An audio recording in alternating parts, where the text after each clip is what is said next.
Good evening, everyone, and welcome to Inside the Game with Coach Jim and Coach John. We got two great guests tonight, Jim Dyer, who goes by JD up here in Maine, and Scott Atherley. Jim is the former men's coach at University of Maine, and his resume is amazing. I've known Jim since the 70s, but I never really saw his resume till recently. He's had quite a career in administration. Was the athletic director at Maine Maritime, the assistant athletic director at University of Maine at Orono, and has his own consulting business teaching leadership and coaching and sportsmanship. And I couldn't think of a better person to teach those things. He was on the board of directors of the NSCAA for 10 years, chairman of the NCAA men's soccer committee for 8 years, and most recent coaching gig was the assistant women's coach at Maine for Scott, and we'll go into a little more of that later. And before that, I'm going to go the other way. A long time ago, he was the head coach at Manchester Community College, and they had a great team. And I remember watching them play and playing with and against the guys. A very good team. Then he was the assistant coach at UConn, and that's when I really got to know Jim because I was the JV coach there at the time. After that, Jim was the head coach at Eastern Connecticut and had a very good team at Eastern. And then he went up to Maine. He left us in Connecticut and went to Maine and took over, I'm going to be blunt, a really bad team at University of Maine, Orono. That was the game when we played and when I was at UConn where we'd rest 7 starters and beat them 5-0, you know, and Jim turned them into a really good team. And boy, I'll tell you, that is not an easy thing to do. So that's Jim's coaching resume and an administrative resume. He was also a top goalkeeper in Connecticut. We actually were teammates. We were just talking about for 1 year on Hartford Hellenic. Jim played at UConn, got his master's at UConn as well, and played for Hartford Ukrainians on a really good team. And Bill Swartz is going to come watch because he was your teammate at Hartford Ukrainians. So that's Jim in a big nutshell. And John's going to introduce Scott. Jim, thanks so much for coming on. My pleasure. So Scott and I go way back because Scott played at Ram High School, and he was from Andover, Connecticut. And outside of the high school setting in the, mid-'80s, early 80s, he joined Mansfield Soccer Club, and that our under-18 team that we played together, and with some really good players from Mansfield at that time. Scott has been in Maine for about 32 years, I think, because he was a 4-year letterman at the University of Maine, team captain, New England Interscholastic League All-Star, and then 28 seasons as a Division I head coach at the University of Maine. I think some of that with the women, most of it with the women and some of it with the men. He has over 200 career wins at Maine. And his teams have been in 5 America East Championships, tournaments. And of course, Scott and Jim have a long history together as coach and player and mentor and younger player. And so it's great to have you on, Scott. Thank you. Great. Thanks, John. And thanks, Jim. It's really great to be on and to see you guys. And you too, JD. Yeah, I keep saying Jim. I got to get used to JD because in Connecticut, Okay. Yeah, we're going with JD is tonight. John Condealy, so that's who we call JD. Okay, so we generally ask a couple of questions of the guests, and that really opens it up to a lot of interesting stuff. And And also, don't worry if one of your answers is just like the other guy's answer, because there's no secrets really. And we're just trying to really get the word out, and hopefully a lot of the old friends watch, and we're hoping to get some like parents and young coaches to watch, because they can really learn a lot. We learned from trial and error. They can learn from our mistakes and what we learned and what we learned to do and not to do. So, Jim, what advice would you give to a young player who wants to become a good player? JD, rather. Jim, first of all, experience is life's best teacher. So for all of us, and as we go through life, getting out there and getting experience is something that's going to help us. And sometimes we do things right and we want to keep doing those things. Sometimes we do things wrong and we want to correct those things to make ourselves better. But in terms of advice for young players, the first thing I'm going to say is model really good character traits. And by good character traits, I'm going to say honesty. Be honest with yourself. Are you living a healthy lifestyle? Are you putting effort into your training away from your team? Are you being a good teammate? When your team loses the ball, you immediately track back and make the transition and become a defender and try to win the ball back. When your team has the ball, are you working as hard as you can to get in good supporting positions to help your teammates and help make the game easier for them? Help your team maintain possession. Are you doing those kind of things? That's all in the category of honesty. So that would be the first thing that I would say.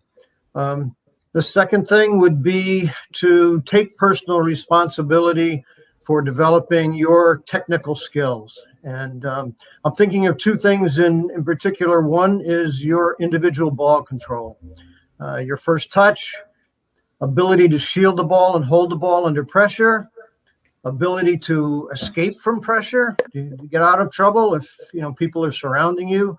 I think that's critically important. The ability to play first-time balls, and especially the ability to strike a ball, your ball striking ability. Those are all things that you can work on individually and bring to the game. And Jim, I'm going to say this. I know you and I have had a conversation previously. You had Billy Gazonis on as a guest, and in Billy's book, recent book within the last year or so, he talks about his individual development as a player before he arrived at Hartwick College, and then even when he was at Hartwick College. And here's a guy who, in my opinion, is one of the best college players in my experience that I've ever seen play. He was just a master with the ball. He spent a lot of time before he went to Hartwick with training with his friends back home in Trenton, New Jersey. But when he got to Hartwick, he spent a ton of time in a racquetball court, playing the ball off the wall, receiving it when it came back, turning, looking over his shoulder, making sure he knew what was around, playing first-time balls back, all those kinds of things that he put in. And, he tells a story of playing a game on Saturday afternoon for Hartwick. And then because he wanted to continue to improve and be better, Sunday morning, he's in the racquetball court in Hartwick's gym trying to get even better. So taking personal responsibility, I think, is a big thing. And I'm not sure if I'm supposed to keep going here. Those are two things that I would throw out. Maybe I should stop talking for a minute and let Scott say a couple things about what he thinks are important. I have a couple more, but maybe it's time to take a break. If you want me to keep going, I will. Is it time for a commercial? Thanks, JD. Those are great points. When Arnie Ramirez was on, he talked about Pele a lot because they're good friends, and Arnie ran Pele's camps. And he said that Pele told him that Pele would never be a coach because he didn't want to be a coach, but his big thing at camp and all he wanted to work on with the kids was 1v1, being able to master the ball under pressure. So, and that comes from one of the best 2 or 3 in history. John, you want to take it over? Yeah. Scott, I know JD covered a lot of great ground, and, maybe you can hit on some of those topics, especially the thing about honesty and just sort of unselfish team play, because I remember you were like that as a young player, and I know you had a son who was a very good player. So same question, what advice would you give to younger players? But don't be afraid to sort of put some personal experience on some of the philosophies that Jim said as well.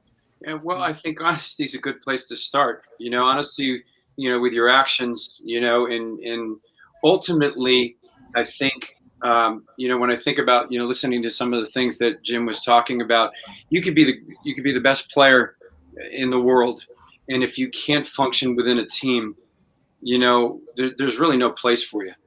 And so I think, when you focus on the things, personal integrity is a big part of that. And maybe, one of the things that we were talking a little bit about beforehand, one of the parts of development that I think we missed today is that so much of it is done in a structured environment. And we were talking about, many years ago, we used to play outside of E.O. Smith and play pickup games. And one of the things that I don't see as much anymore, and when I think of our better players, is that, the ability to problem solve within the game. And to think, on your own feet. And for me, I see less of that. So one of the things, if I'm talking to young players, the need to really get out of a structured environment, to get into pickup soccer, and JD's talking about individual work to develop your craft. I think it's really, really important to become a problem solver, to be a good teammate, to work with others outside of a structured environment so you can think, because soccer is certainly a thinking game. There's not instances where you're calling a timeout and being able to give information to the players other than halftime. So I think you really have to be a good problem solver and a thinker. And I think a lot of that comes outside of the structured environment. I think the second thing that I would say that's maybe a little bit different that we haven't talked about is that, when I was growing up, you really had to work to watch good soccer. Now, globally, you can watch anybody. On any given day, you can see the best players in the world. You can see the best teams in the world. And, I've found that, the players who watch really develop a real sense of the game compared to those who don't. And so I would suggest to kids that are looking to develop, not just watch individual players, but watch the great teams. Because there's so much that can be, we've come so far from Toby Charles and soccer made in Germany. Now you can watch any team in the world at any time, and I think that has terrific value. So those would maybe be some different things. And John, you alluded to my son having played, and one of the things that I always would tell him that he's really ultimately responsible for his development. And he really, the message was, you've got to go out and make this your journey, and you have to invest the time. And if it's that important to you, then these are the things, as Jim mentioned, your first touch, receiving, turning, striking the ball. You've got to go out and perfect your craft, because that's ultimately the player's responsibility. Sounds great. Yeah, thanks. Scott, I completely agree with the things that you said about watching soccer. Yeah. And because I'm a little bit older now, I'll tell you a story about the first big-time game I ever saw. It was and Jim and John, you guys are from Connecticut. You'll relate to this too. The Bushnell Memorial Theater in Hartford. Yeah. It was a closed-circuit TV game, 1972, Germany versus England in a European championship kind of game. And I think I paid $20 to see this closed-circuit TV game.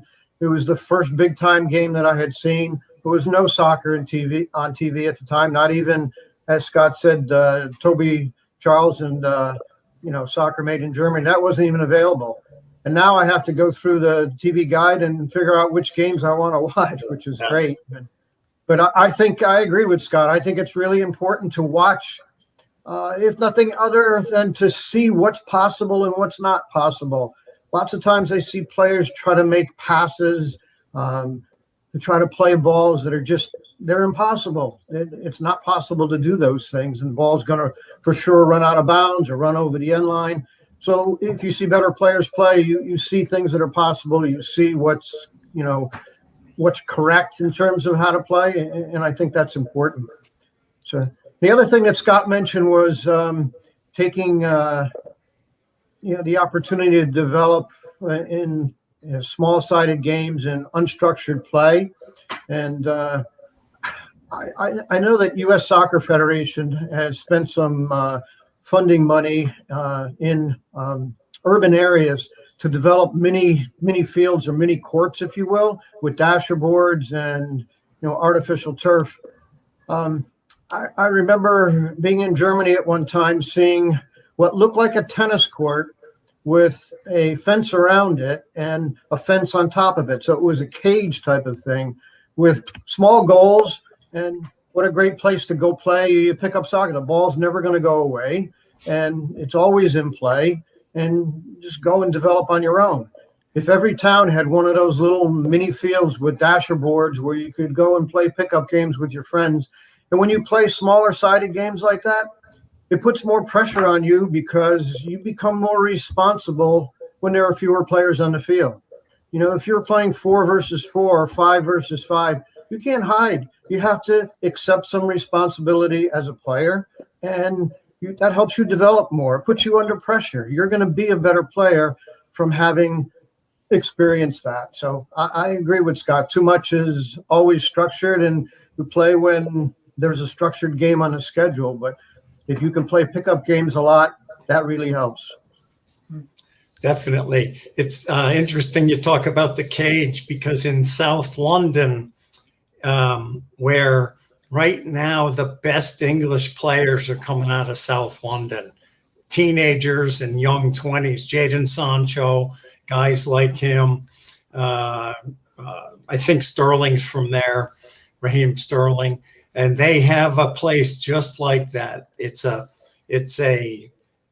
an asphalt surface with fence and with a cage over the top, and it's winter stays on. And man, there's 40 guys that want to play, and so yeah, that's always been the one of the traits of top players all over the world. One of the commonalities, interestingly enough, is they grew up playing on hard surfaces, and so that's a big thing.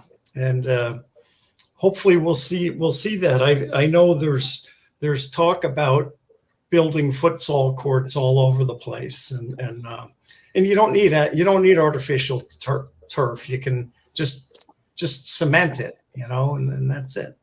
So, interestingly enough, Jim, I'll add to that. I was on a recruiting trip in Iceland some time ago, and for a population of about 350,000, they produce more pro players per capita. And I heard the national team coach. I went to a presentation. The women's national team coach did a presentation. He was actually coaching both on the men's and women's side. And you see these fields all over Iceland. And, when you think about their climate and you think about, the lack of light, it's amazing what they're doing to produce players in such a, literally such a small country. And a lot of it had to do with that. And something you mentioned is, play to stay and that survival piece. You're really talking about an important element about mentality. You can talk about technique, you can talk about all the things that are, the technical side, the athletic side. But when you create an environment like that, you're really developing a mentality. And we all know at the highest level, it's the players that really have that mentality, that persevere and really move on. And I think that's something, again, that goes along the lines of being in that environment where, you're on your own and you have to develop that way. Definitely. Scott talked earlier about decision making. When you're playing in that kind of environment, you learn to play quickly. You learn to make good decisions. The speed of the game, increases for you, and that's how you learn to be a better player for sure. Yeah, JD. And if you look at the evolution of a player over time, like what you guys are discussing now creates the comfort on the ball, the competitive decisions in a small area. But then you guys talked about watching games, and Manchester City is the perfect example, you know, through that lineage from Cruyff to Guardiola to now you're on a big field and you have to decide when you're doing too much and when you're just knocking the ball square. And there's no better example of the way Barcelona used to play and Manchester City is playing now, of that balance between possession and then making that special pass. You know what I mean? So yeah, you have to get really, really good when you're young doing the stuff we're talking about. And then you have to have great coaching when you're older to form a team like that. You know, Helps to have a few dollars as well.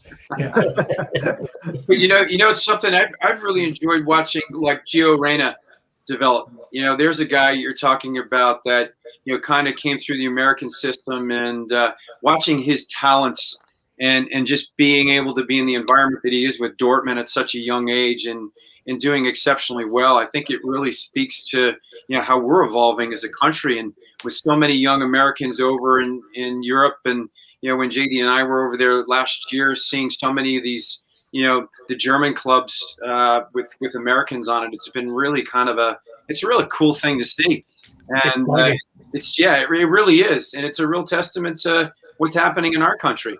And I think it's a guy like Gio Reyna comes to mind when I'm listening to what John just said, and to see them be successful in that environment, to be able to cope with the pressure of playing in the Bundesliga at such a young age is pretty remarkable. Yeah. It is. We've been talking about these young Americans, every week, and it's so exciting. This group is really good, and they're young. Hopefully by 2026, when there's going to be some home games, they're going to be really fighting for something. And I think it's only going to get better and better from there. For sure.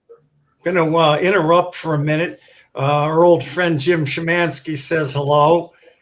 He's works with Seacoast, and he was a Thomas player. He came up to Maine from Lexington, Mass. Bill Swartz brought him up, and he never left. And we had some good banter after it was on Facebook, because his Thomas team, you had beaten Maine a couple times. It was your early years, Jim, and we never did beat you. We had some good games with you, but we couldn't beat you. So Jim was going to make sure I mentioned that on the show. Okay. You had another player. He was a goalkeeper from Lexington, Mass. What was his name? Doug Long. Doug Long. I remember Doug Long. I saw him play when I was on the recruiting trail, and liked him a lot. I thought he was a good player. Yeah. So we talked about the players, and we can talk more about players too, but now we want to shift it over. All four of us have been lifer coaches, basically. And so JD, what advice would you give to a young man or woman who wants to make a life out of coaching? Well, I mean, much like the players, I think it's important to watch the game, to study the game, to be observant. I know you mentioned that you and I played together in the Connecticut Soccer League, and lots of games in Cole Park and Dillon Stadium. And I used to go to Dillon Stadium and watch, while I was younger, I used to watch those games.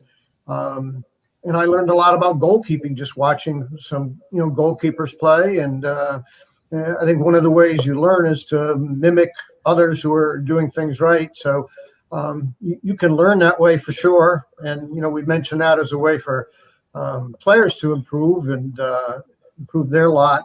But I think for coaches, the same thing. Just watching the game, studying the game, seeing the different styles of play, trying to analyze what's going on, and see what individual players are doing in situations, see how teams play in situations, and you learn. I think you learn a lot. from that. I think it's important also to take a coaching course and get a coaching license. And the coaching license doesn't mean everything because, to make an analogy, there are a lot of people out there who have driver's licenses who aren't very good drivers. But, you can have a coaching license and struggle there too. But I think one of the things that taking a coaching license will do, and they're pretty available now. It used to be just the U.S. Soccer Federation and their courses, but then now the United Soccer Coaches, and formerly called the NSCAA, they have a great coaching school and a great coaching program now. It helps you develop a philosophy. I think it helps you improve your methods of coaching. And for me, I think one of the things it did is it helped me structure progressions so that you learn how to do something at one level before you take that particular skill or tactic or strategy to a higher level.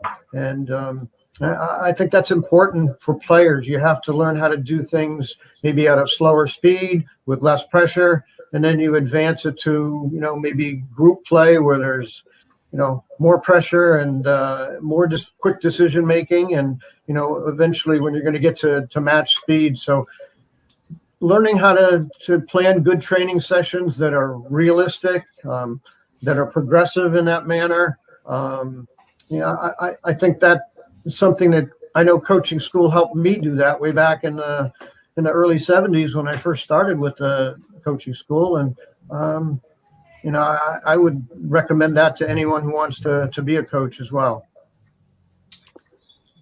Yeah, Scott, you can probably pick up on that. I echo what Jim said. That was a big part of the United Soccer Federation's, licensing program, and progressions in a lesson sort of stuck with me as I started coaching at E.O. Smith too. So we're talking about young adults becoming sort of aggressive or full-time coaches. Maybe you could say something about coaching schools too, Scott, at least to start off that discussion. Well, John, I went a very unconventional route. I never went to a coaching school. So I'm like the guy who learned to drive with his father in the parking lot. But I was fortunate. I was surrounded my entire career by great mentors like JD. So I remember JD, I took a coaching course from him. Might as well have been the C license course. It was a 45-hour course at Maine. But it's probably one of the things that I look back and I regret, because JD's right. If nothing more than just being able to, to form relationships. I got involved with the regional staff through Jeff Pill, and I met Jim Lennox, and I got to spend time with him. And I remember working at Victory Soccer School and, listening to Bob DeCranian and Jim and all the folks there. So I was fortunate. I was in an environment where I was surrounded by people that talked about the game, that talked about coaching. So I guess, John, I would say I went very unconventional in my development. But as I look back at it, the things that JD are saying are so true, and if nothing more than to get a different perspective and to develop further relationships. So I think it's absolutely important. And, I listened to you when you had Sean Green on not long ago, or back when you had him on, and, he talked about taking advantage of technology. There's so much information out on the internet and available. And, you read about the game, you can see video about the top teams, the top clubs, the top player. There's so much available to us that, and coaching in itself has just extended beyond the technical, the tactical. There's the big psychological piece now. There's technology, there's data, all of that stuff. So it's really mushroomed. And I think, there's so much out there that's accessible. And I would say you got to be a great student as you're getting into coaching. And then maybe the second piece that I'll add, and we were talking about it before, and you were talking about your experience coaching kindergarten kids. I think everybody should have to coach young children, because if you can manage young children, you've got to have good patience. If you can teach young children, you've got to be a great teacher to captivate young people. And I think every aspiring coach should have to coach young players and young children, because again, you're nurturing not just the technical part of their development, but just really the experiential piece of it, making them fall in love with the game, because you still have to do that as you evolve through coaching, because the kids I coach today are still kids at heart. They still love the game. They're still kids. The reason they play is because they love to play and they love the game. And you have to understand that as they develop, that's something you've got to be good at from the beginning. So I would suggest that you coach at the very young level and young teams, because that's really, you find out how good you are. Yeah. Great points. We've talked on the show before about all these things. And one of the things that we all got to do, and Scott just mentioned it briefly, working at Victory Soccer School, is we all got to work at soccer camps like all summer. You know, I remember working 10 straight weeks of soccer camp for many, many summers in my 20s and 30s. And, you know, it was, you got to coach all day, but you also got to watch top coaches around you, and you got to talk about it at night. And it was, I've been to a lot of coaching courses, and some of them have been fantastic, and a couple of them haven't been. But these camps, they were at least as good as coaching courses. You know, I would want, the Cranian was so cheap. He paid me $100. Jim knows, JD knows, he was a partner with him. And he paid me $100 one week. And I thought he was just kidding me. I thought he was going to give me the other 100, and he didn't. So I said, well, I need more than that. So he says, okay, I'll give you 105 next week. So, it's a true story. But I said, okay, I'll do it under one condition. We always had two coaches on one field. You got a half a field with your kids. I said, as long as I can be on the same field as you all week, I'll do it. And he said, why? And I said, because I want to steal all your stuff. And so I made sure I took breaks when he was working so that I could write stuff down and watch the stuff he was doing. And I'll tell you, I learned more in that week than I did at my C license. The guy's amazing. Yeah. So there's a lot of ways to learn. I coached with John, the Connecticut ODP U16s. What a team, huh, John? Every guy played college soccer. So I would get all ramped up. And, hey, let's do this. Let's have them play like this. And John would always go, "What's the progression going to be?" And I'm like, "Screw the progression. We'll just do this." And he got me. You know, he taught me that. You know, because I wanted to go straight to the finish line sometimes. So. It's good to have that balance. And you mentioned soccer camps and working at camps.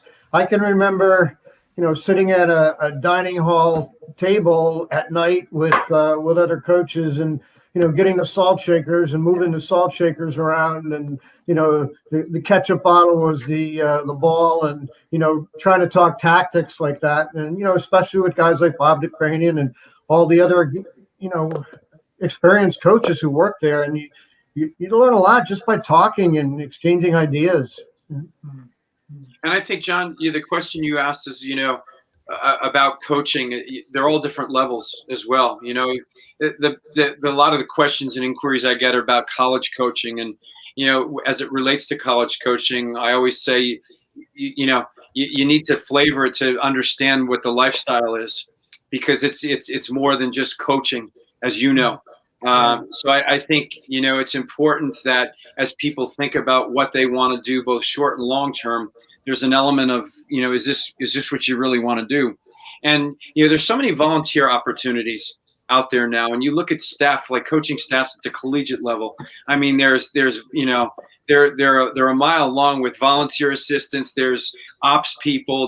And what I'm saying is there's so many opportunities to just volunteer. And I think that presents the ability to be able to flavor it and see what it entails and what the lifestyle is all about, because it's certainly a unique lifestyle. And I think it's important that people recognize that before they get too deep into it. Yeah.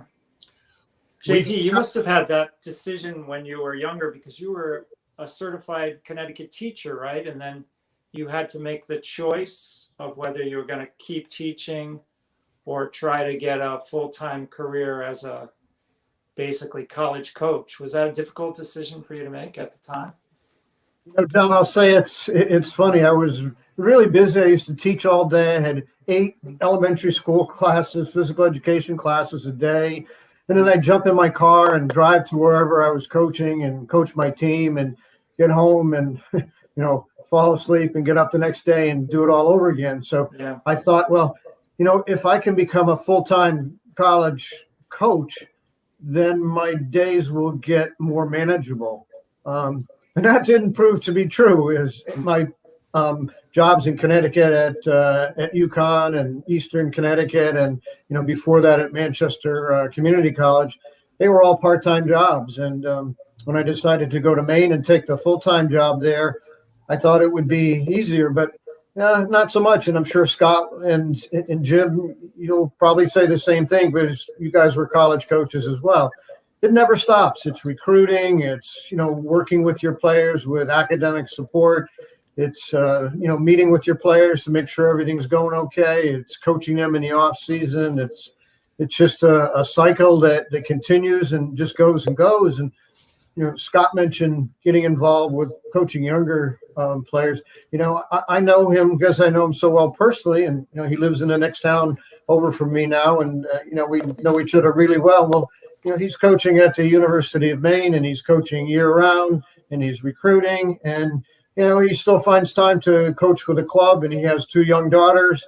He's coaching their club teams or helping them with their club teams. And his wife is coaching with the club as well. And so it's a very involved situation, and maybe not everybody likes that. But John, it wasn't a hard decision. And I look back at my life and all the jobs that I've had, coaching or rather teaching elementary physical education was fantastic. It was great. It was really fun. The jobs I had in Connecticut were fun. The jobs I've had at Maine, the administrative jobs that I had after I stopped coaching. And then, I was retired for all of 3 days, and Scott called me and he goes, "Hey, can you come and work with my team, and maybe you can train the goalkeepers for me?" And 6 years later, I said, "Oh man, I got to stop doing this. I'm getting too old." But it never stops. But all those experiences have just been phenomenal. So and I know you guys love the game. That's why we're all here tonight. Yeah. So you see the same things. So Yeah, John, in many cases, we sit here and we laugh that, John was the smart one of the group, because he had a great coaching career at E.O. Smith, more wins than any high school coach in the history of the state of Connecticut. And that's saying a lot, because it's a strong soccer state. And but he was a full-time teacher at E.O. Smith, so that if the coaching ever went bad, we could have gone to Coventry and coached there and still been teaching at E.O. Smith. So, John, tell us a little bit about that, okay? That situation. Well, yeah, E.O. Smith was great for me, just because, as Scott knows, I stepped into the early 80s with just tremendous players in Mansfield. It was sort of like Joe Maroney Sr.'s sons had just left, but the pipeline was still loaded with players from Joe's work as Mansfield Junior Soccer, founder pretty much. So, the first year I coached, 1980, we got to the finals and lost in overtime in the double L final to Yuri Fishman and Hall High School. So, I thought this was pretty easy. So as far as high school coaching, I had a good situation, and because I had a good situation, I stuck with it. But all 3 of you guys, I really admire, because what made it easy, I think, for me was I was living in Mansfield. I was teaching in Mansfield. I was coaching in Mansfield. I never had to go on recruiting trips. I was limited in the off season by CIAC regulations. You know what I mean? So one thing I'm proud of is I think I was a very good father to my 2 daughters, but it was a hell of a lot easier for me than you guys, because I was home all the time. I wasn't home until dinner time at 6 o'clock. But it was a stable lifestyle that for you guys, you know, your spouses and family had to be on board, because as JD was saying, I'm sure Scott can say, there's a lot to that sort of drive in the off season to make your teams better. And I didn't have to do that. I just had the players coming to me, you know what I mean? So that's a big difference. John, I have to tell you this. So I remember you said 1980. I was going to say 80 or 81.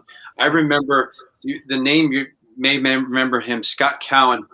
Scott Cowan and I went to the Connecticut soccer school. And I'll never forget this. We got out of we were in my driveway, and he pulls out a letter from the new coach at E.O. Smith. A gentleman by the name of John Blomstrann was his introductory letter of saying, you know, introducing himself, and, you know, the comment was, well, I wonder if he's here to stay or not, and then, you know, the rest is history. But I remember that. I remember that day, and I remember that moment, and it's just amazing how time has passed so quickly. Yeah, that's true. That's true. Yeah. But there's a name for you. Yeah, and Greg Cowan played for me too. Yeah. How about that? Yeah. Okay, I want to shift gears for just a second, and then we won't get into it too much, but this is from one of my former players as well, Rodrigo. Remember Rodrigo and Edgar Guzman?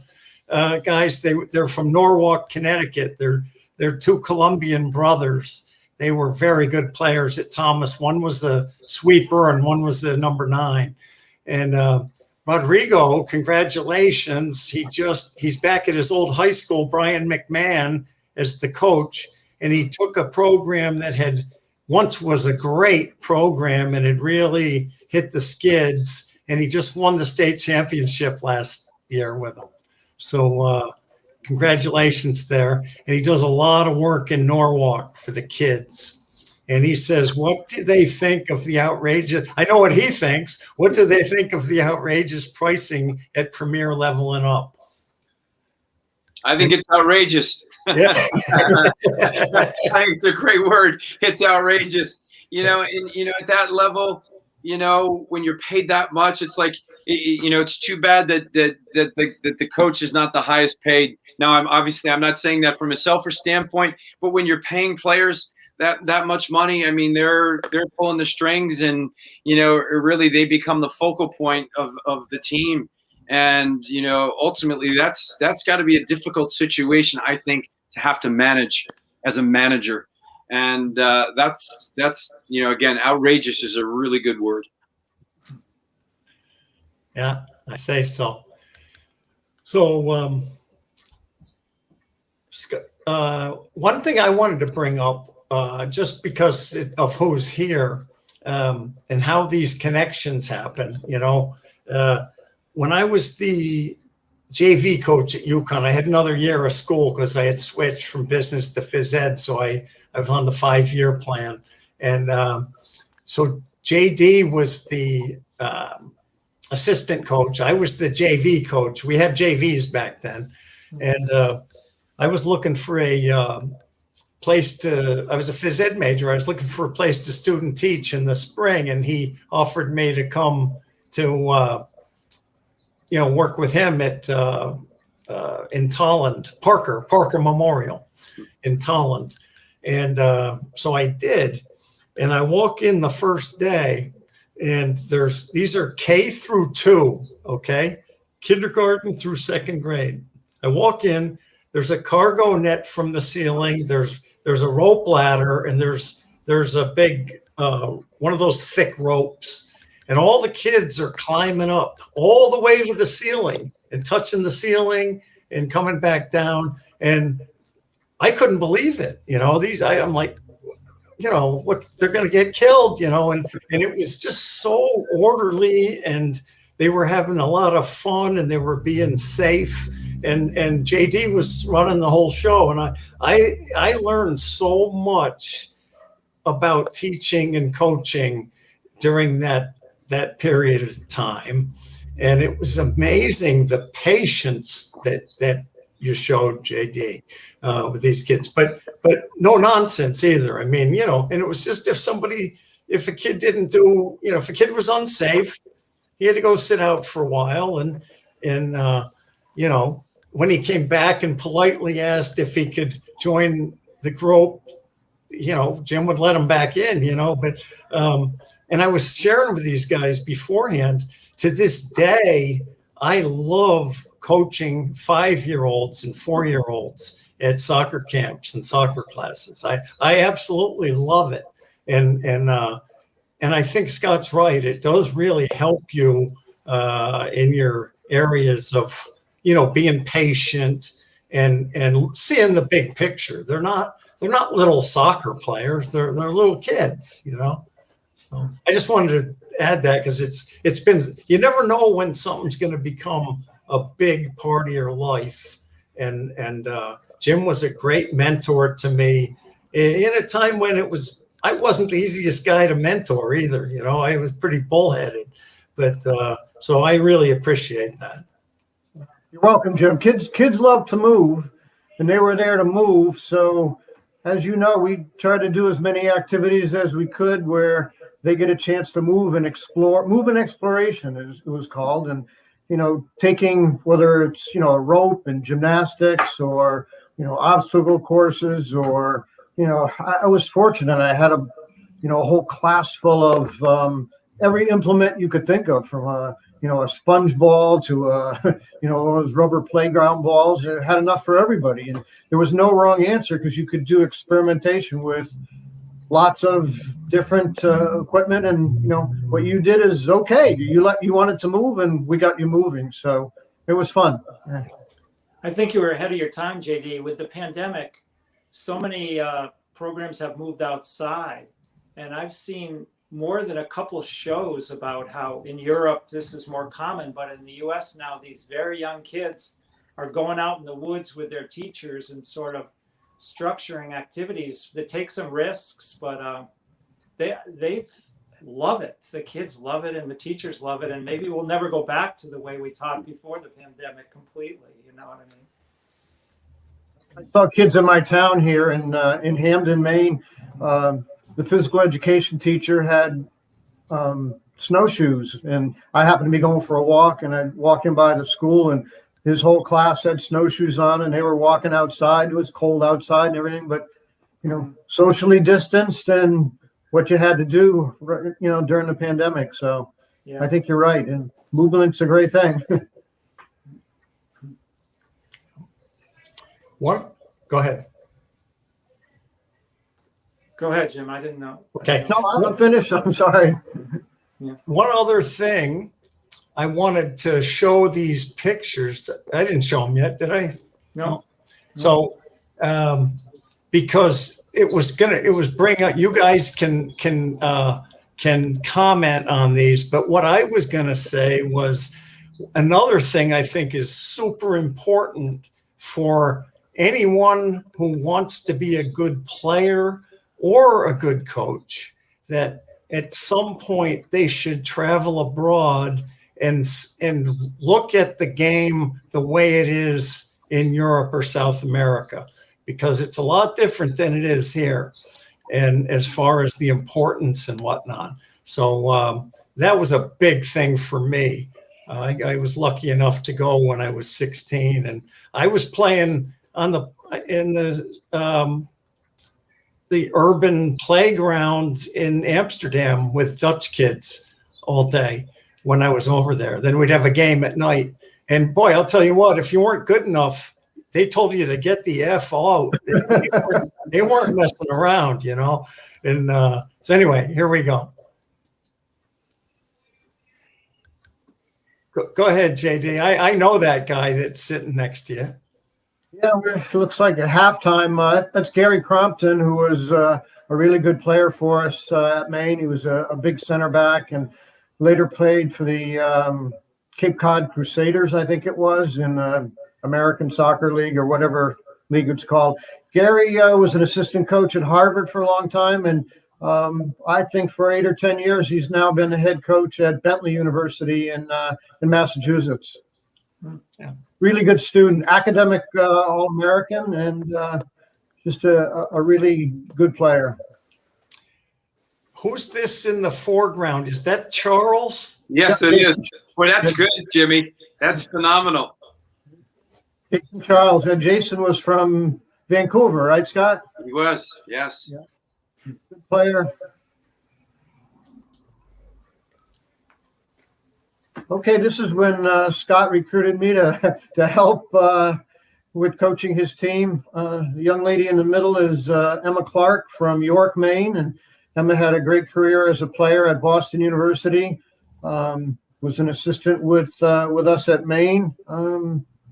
Later went on to go back to BU and become an assistant and advanced to an associate head coach there. Then went to Seton Hall for a year, and now she's an assistant at Harvard.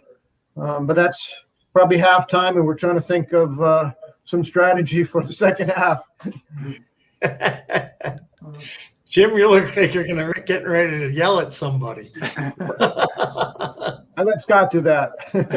I was only the assistant. This is an experience that I feel really so fortunate to have. New Balance is the equipment supplier for the University of Maine, and Scott developed a great relationship with the people at New Balance. And New Balance used to have the sponsorship for Liverpool. And through that association that Scott had, he was able to, on more than one occasion, be a guest in Liverpool's, this is the Legends Lounge, I think, Scott, it's called? Yeah, that's right, yep. So there we are enjoying dinner before the match. And I was fortunate that Scott brought me along, and we watched Liverpool play Leicester City that night.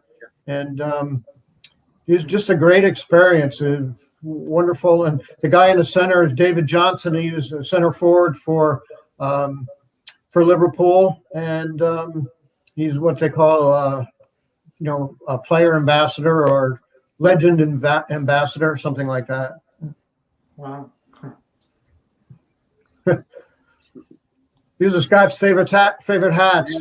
So what's cool about this is at the Bayer Leverkusen arena, and the hats were one of my players at Maine, who's from Germany. She's a goalkeeper, and her dad got us these. It was Bayern and Leverkusen, Bayern Munich, and we were enjoying the festivities of good times together and a good match. That's great. And that's in Dortmund. So we had a chance to get to see Dortmund. Who did we see that day, JD? Who did we see them play? I can't remember who we were. That was Hamburg. Yeah, Hamburg, right. Yep. And I think our last trip, I think we saw 6 matches in a span of about 11 days or 9 days, 10 days, something like that, which was great just to be able to watch and enjoy the games. I'll just add this particular game. Jim, if you could go back to that one. In this particular game, it was during Carnival Week in Germany. And the best way I can describe Carnival is it's like Halloween for an entire week where kids and adults get dressed up in costumes, and it's a big party week. Lots of candy for kids, lots of beer for the adults, and it is crazy. With that particular match that Scott mentioned, the Dortmund-Hamburg game, the attendance was 83,500. Now, capacity at that stadium is 83,000, so there were 500 standees as well, and it's just amazing experience.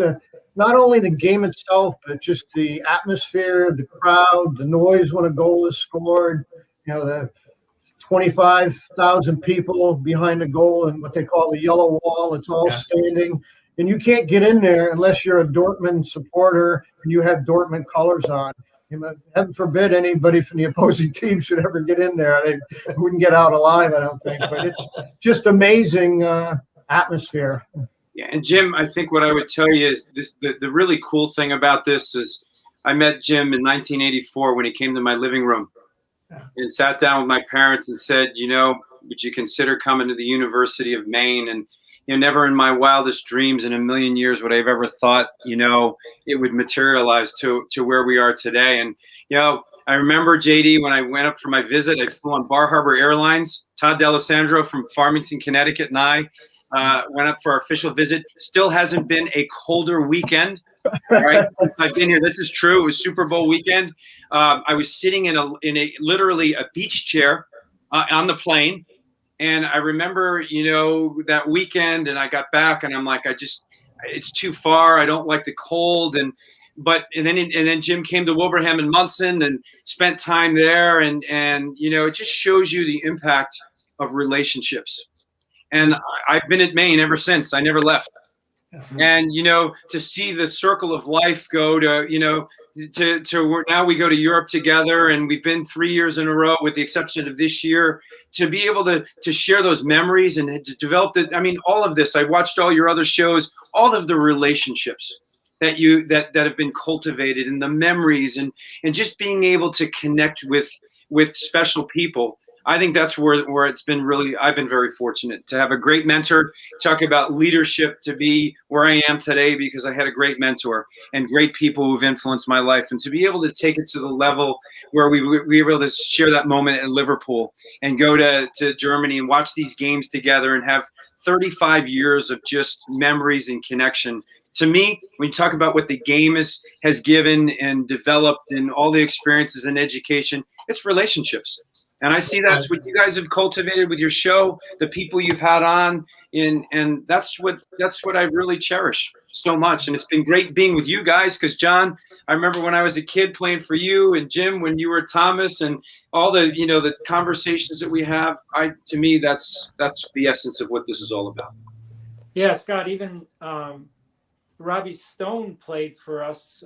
We went to Colorado, and it was so cool. He was interviewing Patrick Ewing after Georgetown won the Big East championship, and he had tears in his eyes. And it was just because he was so happy to see Patrick Ewing succeed, and Patrick Ewing was mentioning how big guys can coach, and, and how he really felt pride that he had got to that point. And yeah, we had such connections in Connecticut. Robbie Stone is a good example. He's so successful now as a TV guy, Yeah.